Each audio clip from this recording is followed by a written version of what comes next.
Welcome to a new video.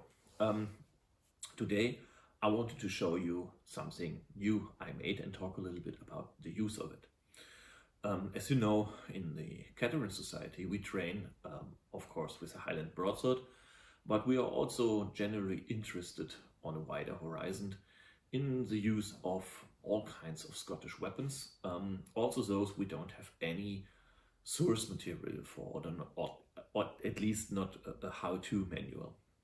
So this is, of course, the two-handed sword, the dirk, and also in the context of Gaelic warfare in general, in the medieval times and right up to the 16th century.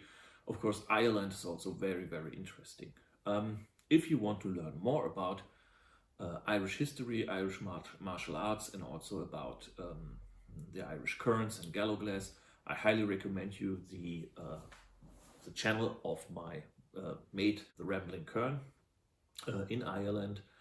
He can tell you a lot about different things like Irish collar and elbow wrestling, Irish stick fighting, and also about the history and weapons and clothes of the Irish Kerns and Galloglass. Really interesting channel. I will put the link down below in the video description so you can find Nathan's really good channel.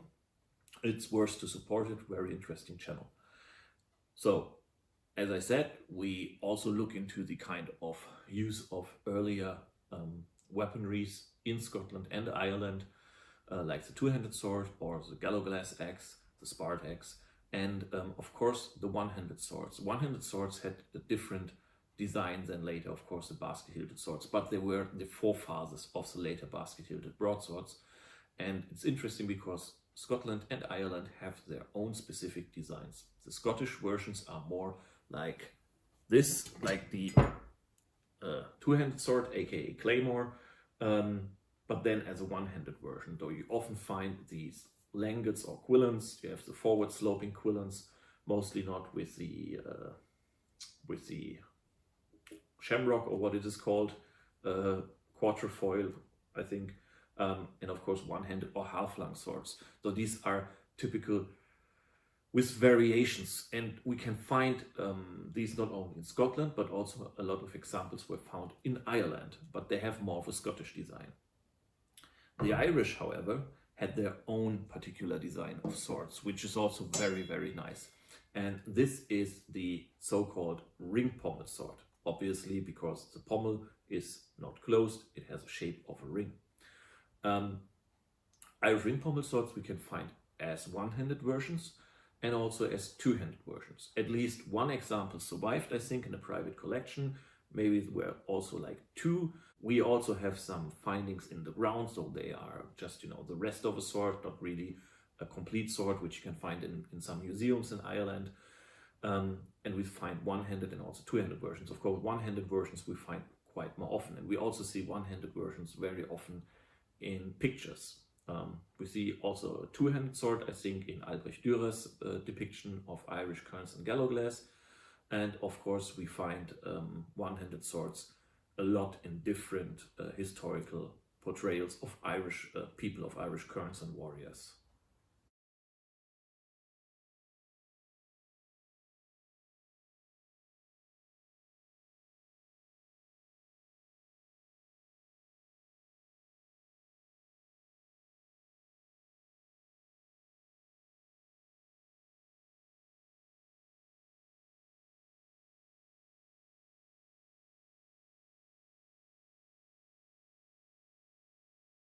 We talk about this topic in the book Scorners of Death, Fighting Skills of the Medieval Gaelic Warrior, which was written by Christopher Scott Thompson, the founder and first president of the Cateran Society, also the late Ken Frenger and Randall Gustidis, and myself. So it is what I co-authored this book. It is available at the Fallenrook's Publishin press and also in some online shops. Not sure if you can get it on Amazon though, but there are a lot of shops where you can get it. And within that, we describe the fighting skills in experiment and also in historic context of the Irish warriors and Scottish warriors of the medieval period right up to the 16th century. So if you want to have a book with me and also see a little bit about the use of the swords, then you can get this book online. So this is now the little quick commercial about the book we wrote. Here you can find a lot of details. Also some of these I'm talking about right now. Now speaking of this particular sword here, maybe you recognize the shape of the grip, the wrapping of the handle. This is or was originally the Irish one-handed sword made by John Barnett, or the design is John Barnett.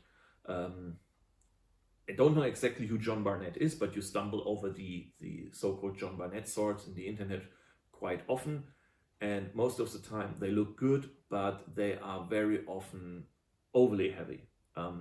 The Highland dirks he is making, or his design of Highland dirks, is not too bad. It's also not 100% authentic, but from the shape of the blade and from the balance, it's not too bad.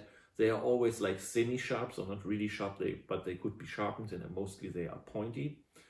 The swords, however, I didn't have any, not all swords he made, or in his design, not all John Barnett swords I had in my hands, but the ones I had in my hand, they were, you know, the design was good, but the blades were overly heavy, crowbar crap. I have to say this. And this is the case with the so-called Irish Ring-Pommel Sword by John Barnett. The blade and the pommel and so on is already quite heavy, but that's okay, in my opinion. That's not too bad. The shape is not bad. It's quite historical. Okay, not 100% authentic, but we see such kind of shaped crossguards and the ring pommels, of course, on some depictions. But the blade is ridiculous. It's I don't have it here anymore. It is ridiculously thick, massive, overly long, overly heavy. I don't know who had the idea to make such a blade, especially here in the base. It's more like a piece of iron, like an iron bar. I don't know. Okay, let's not talk too much about it. It's not worth the air, because if you make a nice sword, why do you make such a stupidly unbalanced and horrible blade? Let me ask you this. Because you can make an affordable sword and still make a decent blade.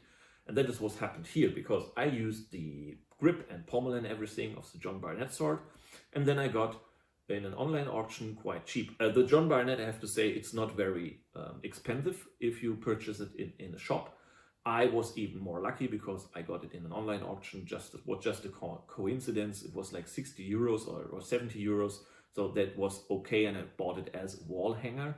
And with the idea, because the pommel is not peened, it's screwed, I had the idea to, okay, maybe I can turn this into a nicer one, into a sharp one, or into a nice training sword. But first of all, I used it as a wall hanger. And now, as a coincidence, I got this blade, which is much better than the original blade. It's shorter, it's flatter, it's nicer made, it's better balanced. Back to the sword, as you can see, I put this blade into it. The original blade was fitting better because the tang was much longer, because it was made for this ring pommel. However, the grip was very, very long, and we'll talk about the grip length in a minute. The grip was very, very, very long, and that was also an issue when trying to wield this sword. So what did I do? I modified the grip. I shortened it, I turned it a little bit around, I put this new blade into it and shortened this, attached the pommel, and here you go, a completely new sword made of the parts of the John Barnett sword and with this new affordable blade. The blade is blunt, so this could be more like a reenactment blade, but it's pointy, so still thinking about maybe I will have this sharpened if it works, if the blade is not too, the edge is not too thick and the material is good. Maybe I will sharpen it, but maybe I will also make the point blunt, so it could be a training or reenactment sword. I don't know. At the moment, it's just, you know, for solo training and wielding it around and experimenting with it. Talking about experiments, how would you use such a sword? Obviously, many people know that I prefer basket-hilted swords because of hand protection. But that aside, I think these kind of swords are also very nice, very interesting. They are part of the history. Now, speaking of the grip, and again, this is just my speculation. We can see in some examples that the grip is quite short. And I remembered a video, I'm not sure if it was Stephen Hand or Paul Wagner or maybe Matt Easton, someone talking about Viking swords having kind of very short, tight grips. So if you take the sword in your hand is quite tight fit between the pommel and the crossguard, okay? And this is the case with this sword as well. And then when I look at some good, I think Albion made like very, very expensive, but very, very nice replica swords, also of Irish swords. And they had also kind of shorter grips. And I think that makes sense. And then we'll tell you why. Because first of all, if your hand is quite tight between the cross and the pommel, you have very nice control, okay? Your hand cannot slide up and down. It's tight in between the crossguard and the pommel. And we see this, for example, in Indian talwars, which have also this disc-shaped pommel and a crossguard, a small crossguard, and the hand is very tight in between the two. So you cannot do this kind of handshake grip, at least not without the fear of losing control. So it's tight here. And I think it makes sense because from here, you have very good control for cutting, okay? Especially for cutting. Now, if you want to consider the blade shape, we have, I think there's one example. The pictures are still online. You can find it when you search for Irish Ring-Pommel Sword. And I think this was sold in a private auction. At least I remember a video where Nathan was talking about it.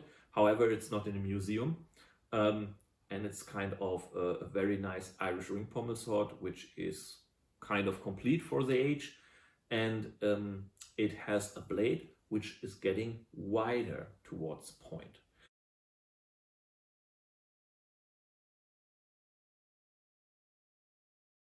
And we see this maybe a little bit exaggerated in some historical depictions of Irish kerns, where you can see that the blade towards the end, this one is not an example with that, but you see that the blade gets wider towards the end. Now, if we think about this, comparing it to a Yelman, which we can find on Ottoman Kilic and also on some Polish sabers and Hungarian sabers and also on some Dusaks and Tessaks, this Yelman gets you more chopping power towards the blade. But the problem is many replicas, or especially blunt training swords, are too thick in this Yelman part. When we look at original swords from the 16th century, an example, I had a Tessak with like a short saber blade in my hands already, and also saw some in museums. Towards the end, they get wider, but the blade gets pretty flat.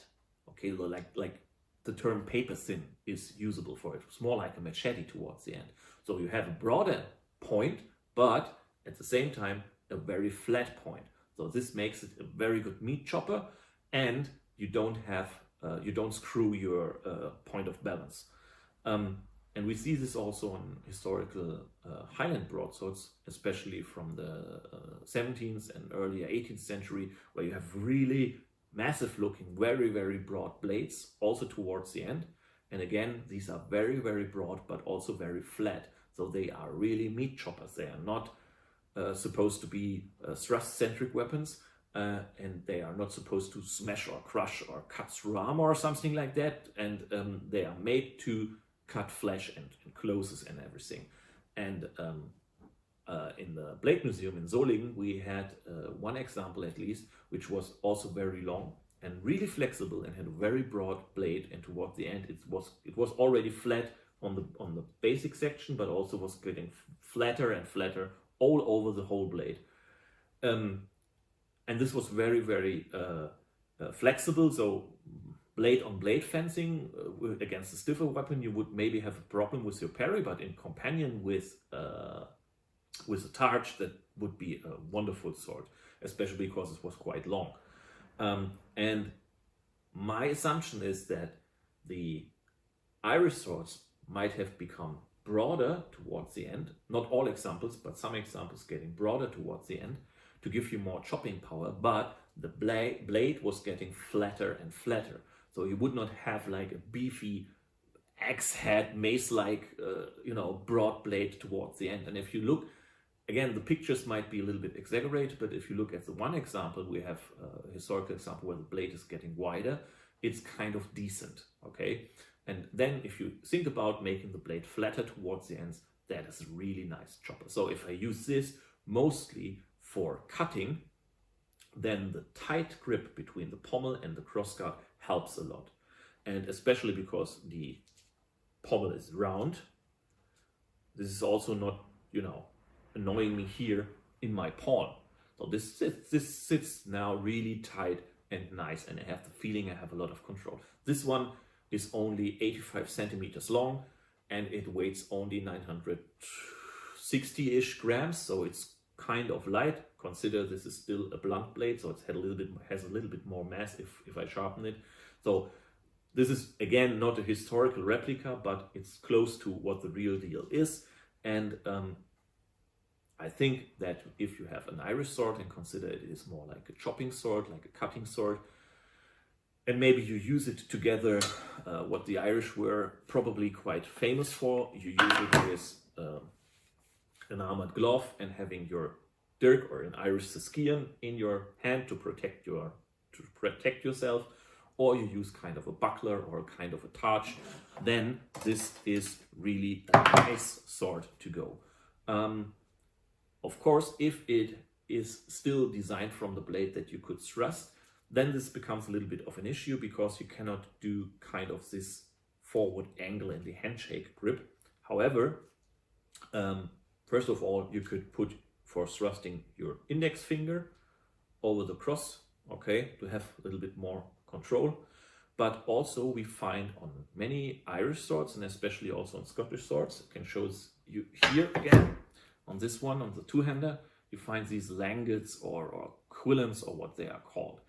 And you can put, try to show it to you, for control like a thumb grip, you can put your thumb here in this hollow part, and then you get nice control for finer blade work.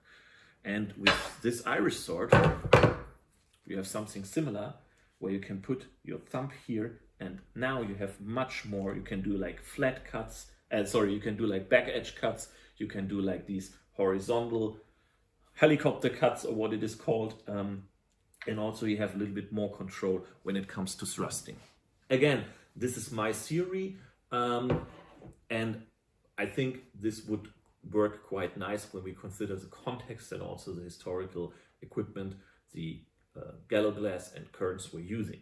So, I like to reassemble things because sometimes it's difficult if you don't want to spend too much money, or you cannot spend too much money. So sometimes it's difficult if you don't have the money for a good swordsmith. Then you have to, make something yourself. And Irish ring-pommel swords are really hard to get for a good price by the typical companies like Cold Steel, like Hanwei, like Windlers, and all these kind of cheaper swords. They're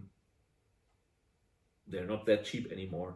But again, if you want to have something, sometimes you have to make it yourself, or at least reassemble something for your own needs. And now, after I had this John Barnett Irish ring-pommel sword as a wall hanger, I was thinking about turning it into something more decent. I already am quite close to this. There's also a sheath. I will not show it here. I will show it in a Patreon video where I talk a little bit about other stuff. The link is down below. I have a sheath, and I will turn this sheath also later into something which is based on the historical looks of the Irish sheath, which we see on some depictions.